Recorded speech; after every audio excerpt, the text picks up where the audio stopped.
శ్రీ సచిదానంద సద్గురు సాయినాథ్ మహారాజ్ కి జై. ఈరోజు సత్ప్రశ్న సరిసంధానంలో 7వ ప్రశ్న చదవబోతున్నాను. ప్రశ్న నెంబర్ 7. నేను కలియుగ శివపూర్ణావతారమని నిరూపించిన సాయిబాబా మానవుడా లేక సాక్షాత్ పరమశివుడా?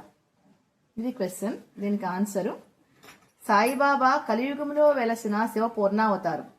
ఈ సత్యానికి ప్రమాణం నిదర్శనమే షిరిడీలోని బాబా సమాధి మందిరంలో సాయి విగ్రహానికి ఎదురుగా నందీశ్వరుడు ప్రతిష్ఠించబడటం. నందీశ్వరుడు ఏ దైవానికి ఎదురుగా ప్రతిష్ఠించబడతాడు? శివుడు అన్నది జగమెరిగిన సత్యం. ఈ సత్యజ్ఞానం లేని కొందరు అవివేకులైన పీఠాధిపతులు, పండితులు, సన్యాసులు సాయిబాబా దేవాలయాల్లో నందీశ్వరుని ప్రతిష్ఠించరాదని చెప్పడం మహాపాపం, పెద్ద మూర్ఖత్వం.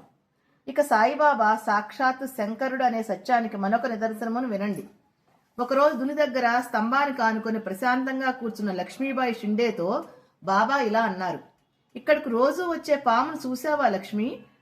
చూడలేదు బాబా అన్నది లక్ష్మి. కొన్ని క్షణాలకే ఒక నాగుపాము బాబావారి వీపు మీదుగా భుజంపైకి ప్రాకి శోభాయమానంగా కూర్చున్నది. లక్ష్మి భయంతో అదిగో పాము పాము అన్నది. అదేమీ చేయదులేమ్మా, తన దారిని తాను తులసి బృందావనం వద్దకు వెళుతుంది అని బాబా సమాధానం చెప్పారు. ఆ క్షణంలో సాయి ఆమెకు శంకరుల్లా గోచరించారు.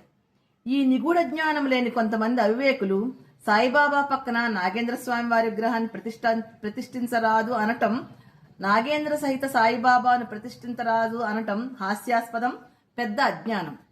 కారణం సాయిబాబా సాక్షాత్తు పూర్ణ పరబ్రహ్మ అయిన పరమేశ్వరుడు. ఇది స్వామివారు ఇచ్చిన ఆన్సరు. దీంట్లో నాకు బాబావారు చెప్పారు, స్వామివారు చెప్పారు దీంట్లో బాబా సాక్షాత్తు పరమేశ్వరుడు, శంకరుడు అని చెప్పి అది లక్ష్మీబాయి షిండేకి ఎలా నిరూపించారో చెప్పారు. ఈవెన్ స్వామికి కూడా అప్పుడు షిరిడీలో ధునిలో వేసినప్పుడు, సాంబ్రాణి అది వేసినప్పుడు ఆ పొగల్లో అచ్చం బాబా శంకరుడిలా కనిపించడం అనేది మనం ఆల్రెడీ చదివాము, చాలాసార్లు స్వామి చెప్పారు కూడా. కానీ ఇవన్నీ చూస్తుంటే నాకేమనిపిస్తుందంటే, ఒక అవతార పురుషుడు, ఒక గురువు భూమి మీదకి వచ్చినప్పుడు చాలా కొద్ది మందే పట్టుకోగలుగుతారు, అందరూ గుర్తించలేరు. త్రేతాయుగంలో, ద్వాపరయుగంలో రాముడు, కృష్ణుడు వచ్చారు భూమి మీదకి. ఎంతమంది భగవంతుడని సేవించారు? చాలా కొద్ది మంది. ఆ విధంగానే కలియుగంలో బాబా వచ్చారు భూమి మీదకి.